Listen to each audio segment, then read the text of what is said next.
the chance that they would CDC Director Thomas Frieden has exuded confidence since the first U.S. Ebola case. I have no doubt that we will control this importation or this case of Ebola so that it does not spread widely in this country. But public confidence has been pierced by CDC's wavering protocols and changing assurances as one case has grown to 4.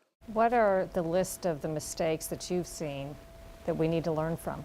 Well, there are many. Larry Gostin is a global health expert and Georgetown University law professor advising Obama officials on Ebola. At the state, local, and even federal level, there have been a series of missteps that literally we cannot allow to happen again. From a Dallas hospital discharging Liberian Thomas Duncan while ill to isolating his close contacts in his contaminated house.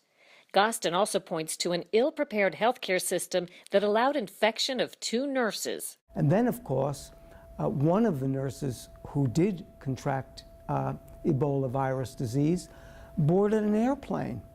Another lapse in judgment. At a hearing last week, a nurses' union official warned Congress serious gaps remain. 85% of the nurses say they are not adequately trained and the level of preparation for Ebola in our facilities is insufficient. All that despite billions of tax dollars spent. In 2006 alone, Congress gave the Department of Homeland Security an extra $47 million for pandemic readiness.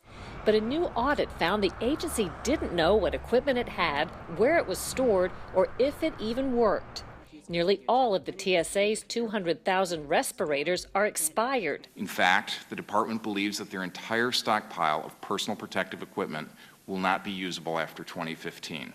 Top Democrat Elijah Cummings says the bureaucracy is learning from its mistakes. It appears that healthcare authorities have come a long way in preparing for Ebola since Thomas Duncan first walked into a Texas hospital last month.